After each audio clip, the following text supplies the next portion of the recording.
alrededor de la placa de acero al silicio, se convierte en imán. Ese campo magnético baña esta bobina y aquí se produce un campo magnético también interno y aquí en estas puntas se produce un potencial o fuerza electromotriz. Observen que aquí el transformador está en vacío, no hay corriente. ¿Ok? ¿Estamos? La diferencia entre este voltaje y este, si es más o menos, ¿sí? Se llama relación de transformación. ¿Cuánto se eleva el voltaje o cuánto lo reduce? ¿Osciló o permanece constante el voltaje? A esa relación se le llama relación de transformación, ¿sí? Si yo aquí lo alimento con 440 y salen 220, se va a llamar transformador reductor. Si yo aquí le pongo 440 y aquí le salen 4160 volts, se va a llamar elevador. Si aquí le entran 440 y le salen 440, se va a llamar de relación 1 a 1. Es unitario el transformador. Esos son los tres tipos de transformadores en cuanto a voltaje se refiere. Por eso el transformador es una máquina estática que me sirve para elevar o reducir el voltaje, no la corriente, el voltaje, sin variar la frecuencia. Esta frecuencia de 60 ciclos por segundo de Comisión Federal va a ser la misma frecuencia que sale. Fíjense que aquí lo puse separado los devanados, tanto de alta o baja, ¿sí? Separados, pero no van así. En la realidad, este devanado va dentro de este. Siempre se embobina la baja tensión y encima se embobina la alta tensión con sus respectivos separadores y aislamientos. Esta parte magnética son láminas de acero al silicio, como en el motor, y se quitan, ¿sí? Y se van ensamblando las bobinas. Las bobinas se hacen en una embobinadora y de ahí se van ensamblando. Se ponen moldes de madera con su aislamiento y ahí se van devanando. Igual que en los motores. Nada más que los motores llevan ranuras y estos no, ¿sí? Porque giran. Y para que no se salgan las bobinas de las ranuras, se amarran, ¿no? Y se meten en dichas ranuras. Este no lleva movimiento. ¿Estamos? No importa que sea elevador o reductor o de relación 1 a 1. Siempre recuerden que por donde entra el voltaje se llama primario y por donde sale se llama secundario. Ahí están todas las variables, ¿sí? Voy a obtener la relación de transformación, ¿sí? Vean que esta fórmula es la fórmula general de las máquinas de corriente alterna. También se aplica para transformadores.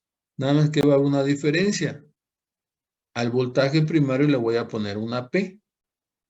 De Pedro, una P. ¿Sí? Aquí. B primario, número de espiras primarias. Y al flujo es común. ¿Sí? Y la frecuencia es común. ¿Sí?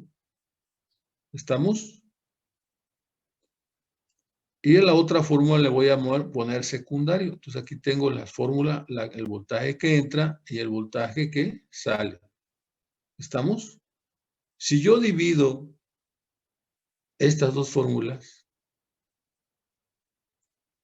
¿sí? Si yo las divido, aquí están E primario, E del secundario. Se va la constante 4.44, se va la frecuencia y se va el flujo y se va 10 a la menos 8 y nada más queda E primario, E secundario, número de espiras del primario y número de espiras del secundario.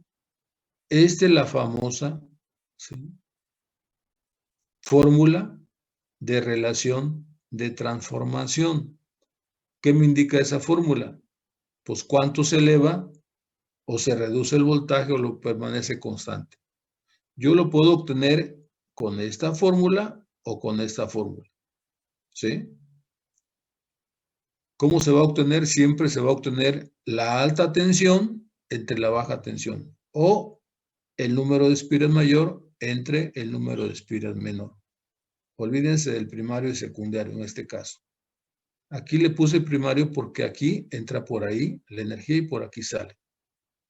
Entonces la relación de transformación es alta tensión entre baja tensión o número de espiras mayor entre el número de espiras menor. Voy a tomar esta fórmula porque esta pues, se me hace difícil saber el número de espiras, a menos que yo haya diseñado ese transformador, que se diseña igual que las máquinas, ¿sí?, rotatorias. ¿Estamos? Entonces, por ejemplo, si aquí pongo 440 y aquí pongo 220, me va a dar 2. ¿Qué quiere decir? Que el voltaje, ¿sí?, se va a elevar a 2 o se reduce a 2. En este caso, si es 442, el voltaje que entra se reduce a 2. ¿Estamos? ¿Sí o no? Si dividen 440 entre 2, les va a dar 220. O si multiplican 220 por 2, les va a dar 440. El 2, en este caso, es la relación de transformación. Si quiero saber la relación de transformación de 23,000 volts entre 220, divido y esa es la relación de transformación. ¿Cuántas veces se reduce en este caso? Si fuera elevador, igual, pongo la alta tensión aquí y la baja tensión, pero diría, se eleva el voltaje, ¿sí?, en tantas veces. Las tantas veces que se eleva o se reduce o se mantiene constante se llama relación de transformación. Jóvenes, dudas, preguntas, ¿no? Bueno, me voy a ir a obtener el circuito equivalente. Aquí. Observen que hasta ahorita no le he metido al sistema, al transformador. Lo estoy trabajando en vacío. ¿Qué quiere decir? Que aquí no tengo corriente. La corriente es 0. ¿Quién produce la corriente, jóvenes? La carga eléctrica. Si no le pongo carga eléctrica, no tengo corriente y por lo tanto se dice que el transformador está en vacío. Igual, ¿para qué diablos necesito saber el circuito equivalente en vacío? ¿Sí? Pues me sirve para sacar un dato que se llama porciento de Z. Acuérdense que en corriente alterna la resistencia es Z y Z es igual a R al cuadrado más la reactancia al cuadrado por la raíz cuadrada de esos dos términos. ¿Se entendió? Y Z no es más que la impedancia en corriente alterna. ¿Para qué diablos me sirve esa impedancia? Saber el porciento de impedancia de estos aparatos de corriente alterna. Pues eso me sirve para calcular el cortocircuito de mis máquinas y de mis conductores y de mis motores, de mis generadores y de mis reactores y de todas las máquinas de corriente alterna, sean monofásicas a 127 o a 220 o sean trifásicas en delta o en estrella. ¿Para qué me sirve ese dato? Pues me sirve para seleccionar esos equipos contra fallas de cortocircuito. En la calle, vean un poste que tenga transformador y vean su capacidad. Entonces ya podemos decir, esa es una subestación de tipo rural o de tipo poste de X valor. Y ese valor les indica la capacidad máxima de esos transformadores. Aquí voy a poner les voy a decir algo que solamente tienen experiencia, ¿no? Pero para que un transformador se queme, por ejemplo, ese que está en el poste de comisión, necesitan meterle por lo menos, ¿sí?, el doble de su capacidad en carga. Si es de 75 kVA, ese transformador le soporta a ustedes 150 kVA. Si tiene una impedancia de alto cortocircuito. Es lo que me indica la impedancia. Vamos a suponer que esa impedancia soporte 30,000 amperes de cortocircuito, ¿sí? Y se pone ahí en la línea. Si existe un cortocircuito en la línea de 60 o de más de 30,000 amperes, ese transformador va a explotar o se va a quemar. Entonces, para esto me sirve la impedancia, para saber yo y calcular el cortocircuito que va a existir en ese punto. Por ejemplo, Comisión Federal, ¿cómo sabe que ahí va a surtir un cortocircuito de X valor? Pues lo sabe por la impedancia de ese transformador. ¿Cómo obtengo el cortocircuito? Que lo vamos a ver ahorita después. Sencillo. Veo la capacidad del transformador y veo su impedancia. Vamos a ver su impedancia, el porciento de Z que sea 5.2%, voy a suponer. ¿Cómo usar el cortocircuito? Aplico la fórmula si es monofásico, dos fases, tres fases. En este caso es de tres fases. Vean que por arriba le llegan 3 líneas al transformador, 23,000 volts. ¿Sí? Y reduce a 220, 127. Arriba es delta, hacen la delta en el primario, y abajo es estrella, hacen la estrella internamente en el secundario. Y entonces bajan de 23,000 volts de la tensión de suministro a 220, 127 a la tensión de consumo. Pero ¿cómo selecciono yo esos conductores que vayan a soportar ese cortocircuito? O esos devanados en el primario o en el secundario. Pues saco la corriente trifásica que va a ser igual, ¿sí?, a los megavolts amperes entre Z en por unidad. ¿Se entendió? Y esa Z en por unidad se obtiene de estos circuitos equivalentes.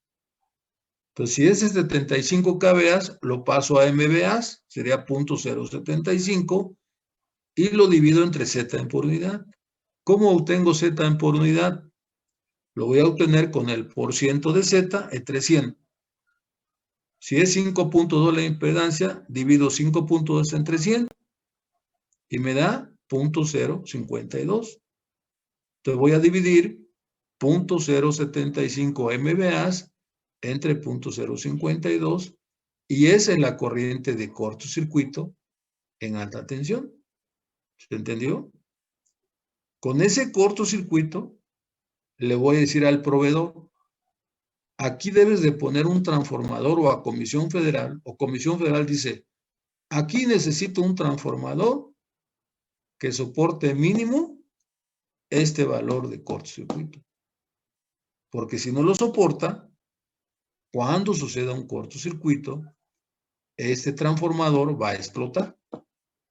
Y por eso explotan los transformadores. La otra, ¿por qué explotan? Fíjense, porque hay gente que se cuelga en las líneas y entonces desbalancea el sistema. Si saben lo que es desbalancear el sistema, ya lo saben. Se eleva más una línea más cargada, más del 5%. Y entonces esa línea se empieza a calentar. Normalmente siempre se cuelgan en la primera línea. Vean el bastidor de las líneas verticales que están en el poste abajo del transformador o enfrente. La línea de abajo es neutro, la que sigue línea 1, línea 2 y línea 3, y es una conexión en estrella. Vuelvo a repetir, y ahí Comisión me da las famosas tensiones de consumo en toda la República Mexicana. Y ahí me puedo alimentar hasta 25,000 watts. Cuando se cuelga la gente, comúnmente así se le llama, entre comillas, se cuelga siempre de la línea 1. Y entonces desbalancea el sistema.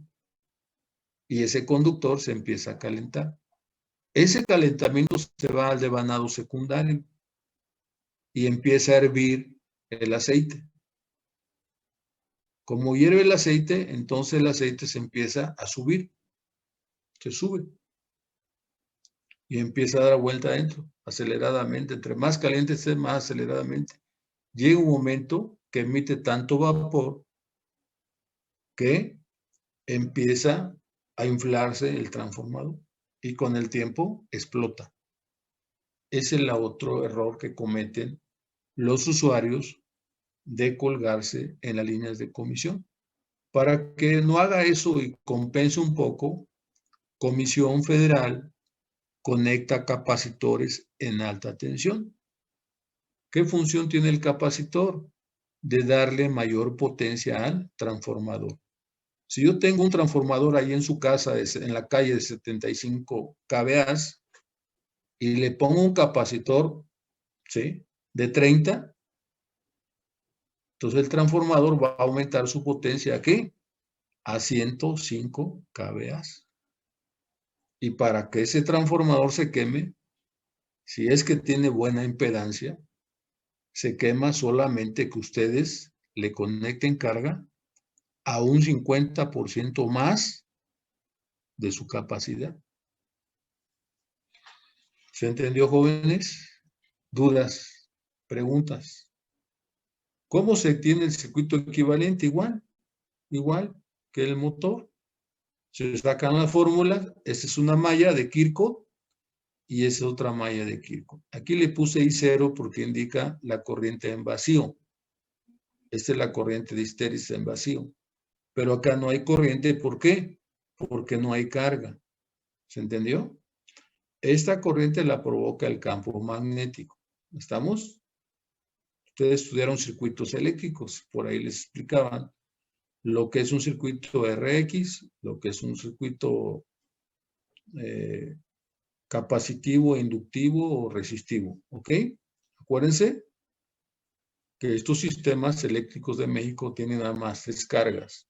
La carga resistiva, la carga inductiva y la carga capacitiva. Aquí no estamos hablando de carga, aquí estamos hablando de un circuito equivalente y el circuito equivalente se obtiene a través de trabajar los equipos en vacío, igual que el motor. ¿Estamos? Bueno. Aquí está en vacío, aquí está el diagrama vectorial en vacío. Aquí, aparte de representar la EP, la X, la R y la BP, estoy representando un circuito adicional que se llama el circuito de histéresis o el circuito de excitación. Esta es la I0. ¿Sí? Cuando se le da voltaje en el primario, aparece una corriente de histéresis en el campo magnético, que es este. Vectorialmente así se representa. Por esa razón, aquí le puse I0. ¿Estamos? Jóvenes, dudas, preguntas. Y este sería el diagrama vectorial en vacío. Fíjense que en el secundario, EP, ¿sí? SS, el secundario. Aquí no hay caída de tensión. Si hubiera carga, entonces este se descompone y la corriente circularía aquí. Si es inductiva, si es resistiva, se pone sobre S. Si es capacitiva, se adelanta S y se saca el diagrama. Ahorita lo vemos. ¿Estamos? Vean bien el diagrama vectorial. Este es en vacío, como lo vimos en los motores. ¿Estamos? Y esta es la famosa fuerza electromotriz o potencial. Aquí no hay diferencia de potencial. ES se monta en EP. ¿Estamos? Con un voltímetro aquí, ¿qué voy a tener? El voltaje del secundario. Pero voy a medir la fuerza electromotriz. Porque no hay, ¿ves? En sí, este diagrama tendría que quitarle yo ES. Pero las puse aquí para que distingan que ese es el voltaje del secundario. Este diagrama vectorial, ese aquí es 0, porque no hay diferencia, no existe. Pero fíjense, le puse ES, no le puse BS. Este es potencial. ¿Cuándo va a haber BS? Cuando yo le conecte carga aquí, resistiva, inductiva o capacitiva. ¿Se entendió, jóvenes? ¿Dudas? ¿Preguntas? Y con esto podemos decir que la fuerza electromotriz es el potencial en volts de la máquina. ¿Quién produce esa fuerza electromotriz? El campo magnético cuando baña estas bobinas. ¿Estamos?